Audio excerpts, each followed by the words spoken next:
Kashmir News Service presents. अस्सलाम वालेकुम, आप देख रहे हैं कश्मीर न्यूज़ सर्विस। जैसा कि आप सब जानते हैं, KNS की हमेशा यही कोशिश रही है कि अपने नाजरीन को हर छोटी बड़ी खबर से बाखबर रखे और साथ ही साथ सियासी व समाजी शख्सियात से भी रूबरू करा दे। तो अपने इसी सिलसिले को आगे बढ़ाते हुए आज हमारे साथ बात करने के लिए मौजूद है वादी के नामवर सिंगर और एक सोलफुल वॉइस के मालिक जनाब वहीद जिलानी साहब। सर, सबसे पहले KNS में आपका इस्तकबाल है। बहुत बहुत शुक्रिया, आपने हमें याद किया और अपने शो पे बुलाया। Thank you very much. Sir, आपके कैरियर के हवाले से भी बात करेंगे, लेकिन सबसे पहले हम जानना चाहेंगे about your birth place, about your studies. कहाँ से आपकी शुरुआत? देखिए, मेरी मदर जो है वो शहर ख़ास से वाबस्ता है और जो मेरे फादर हैं वो चार शरीफ से एक गांव है जिसका नाम है वतकुल्लू, वहाँ से है। मेरी बर्थ हुई है खानियार श्रीनगर में, तो मेरी अर्ली एजुकेशन वही रिमोट एरिया में हुई, लेकिन after 5th class we shifted to Srinagar और मेरी कुछ पढ़ाई श्रीनगर में हुई और कुछ फिर हम परमानेंटली रह रहे थे डिस्ट्रिक्ट चाडोरा साइड से, बाथुरा से। तो मैंने ग्रेजुएशन के साथ साथ म्यूज़िक सीखना शुरू किया, फिर पोस्ट ग्रेजुएशन की और मैंने इस आर्ट कल्चर को और अपने सिंगिंग प्रोफेशन को फुल टाइम जॉब बना दिया। तो यही मैं पिछले तकरीबन 30 साल से करता आ रहा हूँ। तो सर, कब आपको पहली बार एहसास हुआ कि आपके अंदर एक टैलेंट है, आपके अंदर एक सिंगर है? क्योंकि यूजुअली जब भी बच्चा स्कूल जाता है, आफ्टर दैट स्कूल लाइफ में ही उन्होंने ध्यान में रखा होता है, दिमाग में रखा होता है पहले से कि नहीं मुझे डॉक्टर बनना है, नहीं जी मुझे इंजीनियर बनना है या ब्ला ब्ला। तो फिर इस दौरान आपको कब एहसास हुआ कि आपके अंदर एक टैलेंट है, एक सिंगर है? देखिए, बचपन में जब हम पढ़ाई करते थे सभी माँ बाप का ये ख्वाब होता है कि मेरा बेटा डॉक्टर बने, इंजीनियर बने। वैसे ही मेरे पेरेंट्स भी कहते थे कि आप इंजीनियर बनिए या डॉक्टर की ट्रेनिंग करिए। तो लेकिन मुझे जब मैं 10th 9th में पढ़ता था तब मुझे गाना गाने का बहुत शौक़ था। मैं ज़्यादातर गुलाम अली साहब की गज़लें, विजय कुमार मल्ला साहब की गज़लें, कश्मीरी में ज़्यादा मेरा इंटरेस्ट था। तो फिर जब ये इंटरेस्ट देखते हुए मेरे घर वालों को पता चला कि ये कुछ ज़्यादा या डॉक्टरी या इंजीनियरिंग नहीं कर सकते, तो मेरे बड़े ब्रदर मुझे ले गए मेरे टीचर के पास। गुलाम नबी शेख साहब बहुत ही सेलिब्रेटेड म्यूज़िक कंपोज़र और सिंगर थे हमारे कश्मीर के। तो ये तकरीबन 89 की बात है। तो उनके पास ले गई कि उनसे रिक्वेस्ट की कि इनकी आवाज़ अच्छी है, इनको थोड़ा सा अपनी गाइडेंस में रखिए। तो उन्होंने मुझे फिर 1-2 साल ट्रेन किया। फिर मैं रेडियो से ऑडिशन हुआ, फिर मैं कुछ देर के लिए बाहर चला गया, मुंबई चला गया क्योंकि मेरे ब्रदर वहाँ रहते थे, तो वहाँ से भी थोड़ा बहुत मैंने सीखा। तो बाकायदगी से मेरा जो कैरियर का आगाज़ हुआ है वो 91 में हुआ, जब मैं रेडियो से पहली बार मेरी आवाज़ नश्र हो गई। मतलब आपको पहली बार मौका तभी मिला अपने टैलेंट को शो करने का जब आप लोगों के सामने आए? जी जी, रेडियो से पहले रेडियो। तो इस दौरान जो है आपका एक कैरियर स्टार्ट हो गया।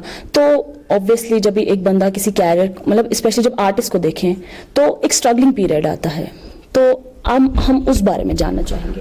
देखिए, अल्लाह का करम है कि मेरे लिए स्ट्रगल नहीं हुआ।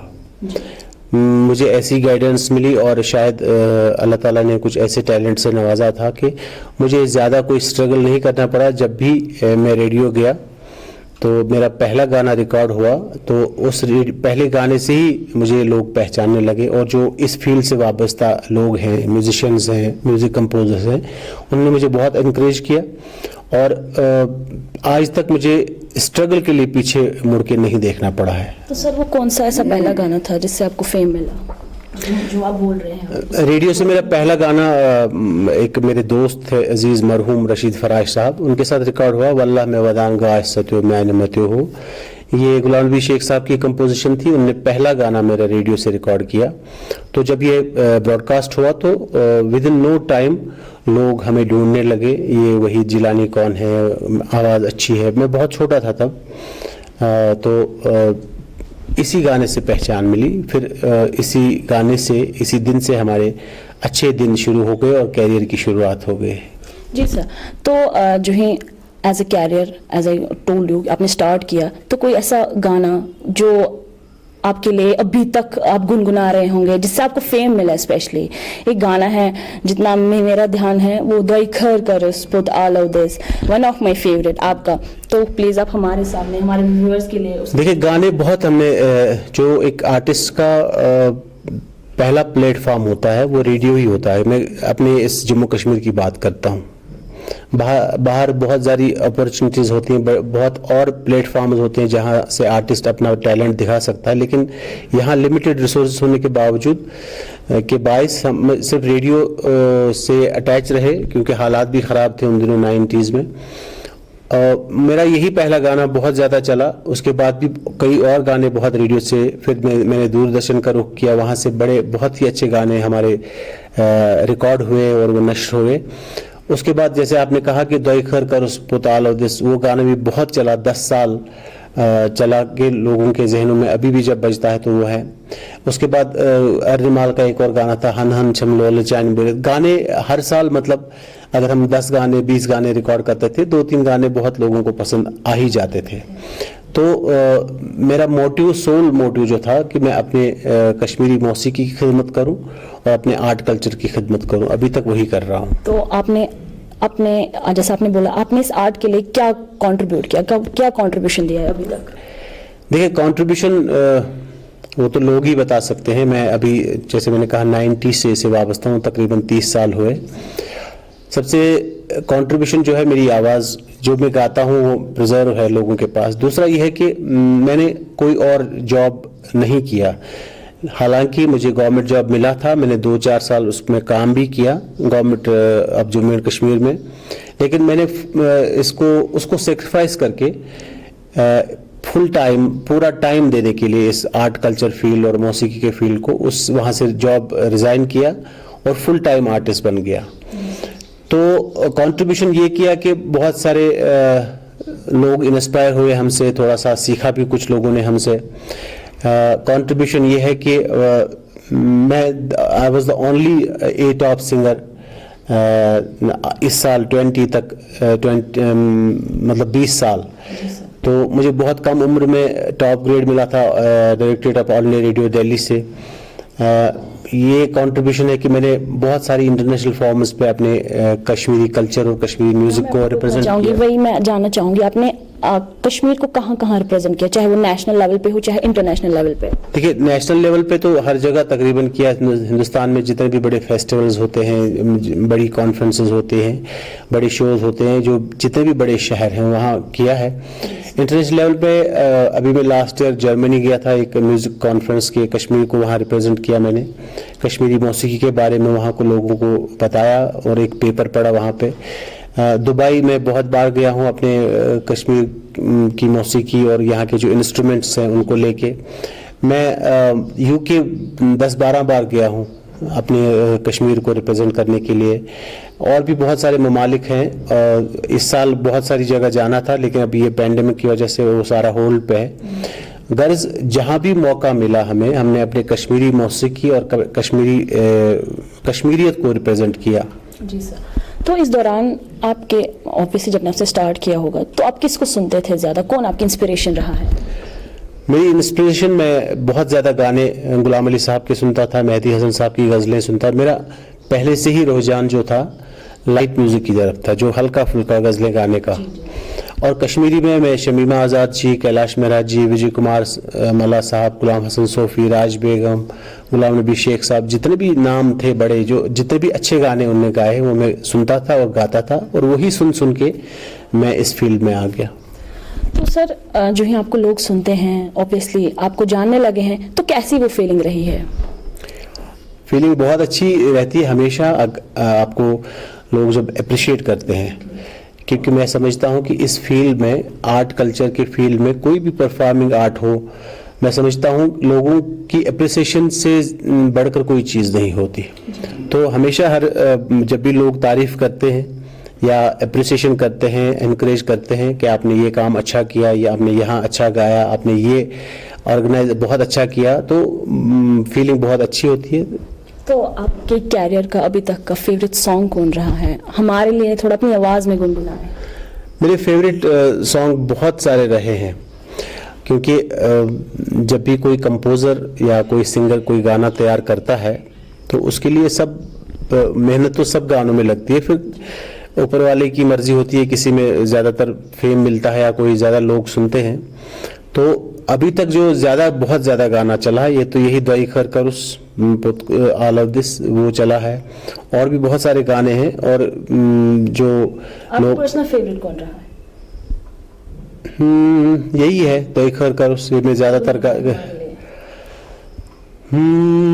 दवाई खर करुस पोत ऑल ऑफ दिस या ओशदराय त्राउमत्यो युस शाम डलित अजनन वोरी गर त्रवित कुहकुत द्राउमत्यो दैखर करुस पोत आलो दिस या ओशदराय त्राउमत्यो।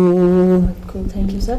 सर जैसे एक चाहे यहाँ की स्पेशली यहाँ के लोगों की एक बात करें, अगर वो सिंगिंग लेवल में आगे गए तो उनका एक माइंड में होता है, दिमाग में, ये नहीं ये मेरा सपना है कि मैं बॉलीवुड में जाऊं। तो क्या आपने कभी इस बारे में सोचा, या कभी आपको ऐसा कोई ऑफर आया बॉलीवुड से, क्योंकि आपकी फेम तो ऑब्वियसली इंटरनेशनल लेवल पे है? देखिए, मैं बहुत टाइम मुंबई में रहा जी सर। मैंने बहुत सारे गाने वहाँ गाए, रिकॉर्ड किए। मेरा पहला गाना जो था एक वीडियो मूवी थी जो फिर बाद में फीचर फिल्म भी बनी, प्यार का सफ़र, उसमें मैंने गाना गाया उदित नारायण जी के साथ। और सीखने के सिलसिले में मैं वहाँ रहा। मैं रिसेंटली आफ्टर मैरिज भी 2 साल वहाँ रहा मुंबई में। लेकिन at the end of day Mumbai या बॉलीवुड एजेंडा को आगे लेने के लिए हमारे हिंदुस्तान में बहुत सारे लोग हैं, बहुत सारे आर्टिस्ट आते हैं मुंबई। लेकिन जो हमारी कश्मीरी रिवायात है, मौसीकी की हवाले से मैं बात कर रहा हूँ, जो हमारा आर्ट कल्चर है, इसको आगे ले जाने के लिए अभी हमारे पास बहुत कम लोग हैं जिनको ये दिल में दर्द है कि हम अपनी कश्मीरियत को ज़िंदा रखें, अपने कश्मीरी कल्चर को ज़िंदा रखें। तो मेरा हमेशा गोल और एम ये रहा है कि हमारे कश्मीरी आर्टिस्ट, हमारी कश्मीरी मौसीकी, हमारा आर्ट कल्चर इंटरनेशनल लेवल पे जाना जाए और ज़्यादा लोग इससे जुड़ जाएं, खासकर जो हमारे यंग जनरेशन है, जो हमारे बच्चे हैं। जी हम देख रहे हैं आजकल जो यंग जनरेशन है वो चाहे पंजाबी सॉन्ग्स, टैलेंट तो उनमें होता है, बट वो यूजुअली क्या करते हैं, प्रेफर करते हैं पंजाबी सॉन्ग्स। लेकिन जो हमारा जो कश्मीरी कल्चर है उसको हम प्रिजर्व कैसे करें, उसके लिए आप क्या कहते हैं? देखिए, जहाँ पर भी मैं जाता हूँ, जो लोग भी मुझसे मिलते हैं, मैं यही कहता हूँ कि ये जो आर्ट कल्चर है या म्यूज़िक है, ये 1 डे या 1 महीने में नहीं हो सकता। इसके लिए इन बच्चों को जो इसमें आना चाहते हैं, इनको एक प्रॉपर रियाज की ज़रूरत है, एक डेडिकेशन की ज़रूरत है। ओवरनाइटली कोई सिंगर, कोई पेंटर, कोई एक्टर नहीं बन सकता। इसके लिए बहुत ज़्यादा एक ट्रेनिंग की ज़रूरत होती है। फ्यूचर है इसमें? फ्यूचर बहुत अच्छा है, लेकिन हमारे इस कश्मीर में थोड़ा सा कम है, क्योंकि आपको उसके लिए बहुत सारे एलिमेंट्स जिम्मेदार हैं। हालात ठीक नहीं हैं और इसलिए बच्चे ज़्यादातर प्रेफर बाहर करते हैं पढ़ाई के लिए। लेकिन अगर राइट डायरेक्शन में एक बच्चे को सिखाया जाए, उसका फोकस हो, चाहे वो म्यूज़िक में, चाहे वो सिंगर बनना चाहता है एक, या म्यूजिशियन बनना चाहता है, तो एक प्रॉपर फोकस लेके अगर बच्चा चले। जैसे मैंने ये बहुत बार कहा है कि जैसे हम MBBS के लिए 5 साल देते हैं बच्चे को, आप उसको पढ़ना ही पढ़ना है 5-6 साल, तब वो MBBS कर सकता है। या इंजीनियरिंग के लिए 5-6 साल एक डिग्री होती है। तो इसी तरह मिनिमम 5 साल एक बच्चे को चाहिए एक आर्टिस्ट बनने के लिए। अगर उसमें पहले से टैलेंट मौजूद है या शौक है, किसी भी स्ट्रीम में जाना चाहता है, तो मिनिमम 5 साल की ट्रेनिंग उसको भी चाहिए, तब वो अपना टैलेंट निखार के लोगों के सामने आ सकता है। तो सर, क्या इस दौरान कभी आपका ये ख्याल आया कि क्यों ना आप भी एक एकेडमी स्टार्ट करें, क्योंकि एज वी ऑल नो यहाँ तो टैलेंट है, तो उनको थोड़ा निखारने के लिए एक एकेडमी स्टार्ट करें ताकि वो उनको भी हेल्प मिले? देखिए, मैंने एकेडमी नाम नहीं दिया है उसको, लेकिन मैंने पिछले 10 साल से एक क्लब तरतीब दिया है, कश्मीर म्यूज़िक क्लब।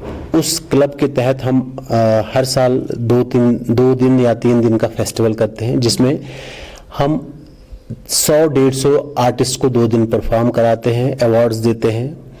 जो नए बच्चे हैं उनको प्लेटफॉर्म प्रोवाइड करते हैं। ये मुख्तलिफ जगहों पर होता है, मोस्टली SKICC में होता है। तो जो इस साल से पहले लास्ट जो हुआ था वो टैगोर हॉल में हुआ था, जिसमें हम स्कूल के बच्चों को लाते हैं, उनके टैलेंट को निखारते हैं, मतलब हंट करते हैं टैलेंट। दूसरा, एक तो वो ईयरली एडवेंचर है हमारा, और दूसरा हम स्कूल्स में जाके बच्चों से इंटरेक्ट करते हैं, किसको शौक है इस फील्ड में आने का, उसको थोड़ा सा गाइड करते हैं क्या करना है, एक वर्कशॉप टाइप। तीसरा कि अभी अब जो पैंडेमिक चला मार्च से, तो हम हर एक आर्टिस्ट कनेक्ट नहीं हो सका लोगों से, बाहर नहीं निकलना, तो हमने ऑनलाइन कॉन्सर्ट्स की एक सीरीज शुरू की करार नाम से। अभी उसके 2-3 कॉन्सर्ट्स चले हैं। उसमें हमने बहुत सारे यंग जो टैलेंट हमारा है उनको इनवाइट किया, ताकि वो दुनिया भर से जुड़ जाए। इस लॉकडाउन के पीरियड में भी लोग हमारे बच्चों का टैलेंट देखें, हमारे आर्टिस्ट को पहचाने, और एक वो जो कनेक्ट है लोगों के साथ वो स्टॉप ना हो जाए। सर, जाते जाते आपसे जानना चाहेंगे, आपकी कोई मैसेज रहेगी उन लोगों के लिए जो आपको एक इंस्पिरेशन मानते हैं, आपको एक आइकन मानते हैं, उनके लिए? मेरी मैसेज ये है कि आप अगर इस फील्ड में आना चाहते हैं, आपके पास अगर टैलेंट है, तो सबसे पहले एक अच्छे टीचर को चुनिए, उसके पास सीखना शुरू करें, या किसी अच्छी एकेडमी को चुनिए जहां आप अपने टैलेंट को निखार सकें, और एक डेडिकेशन और ऑनेस्टी से अपने टैलेंट को आगे बढ़ाएं। और सबसे जो अहम बात है एक आर्टिस्ट के लिए वो है कि सबसे ज़्यादा और बहुत सारा ढेर सारा रियाज यानी प्रैक्टिस किया करें, ताकि आपका टैलेंट निखरे। Thank you sir, thank you so much. तो ये थे हमारे साथ वहीद जिलानी साहब। तो मिलते हैं ऐसी और एक शख्सियत के साथ। अभी के लिए दीजिए इजाजत। आप देखते रहिए KNS हर छोटी बड़ी खबर के लिए। With camera person Suhail Nayak, this is Rahnida, KNS Srinagar. Thanks for watching Kashmir News Service.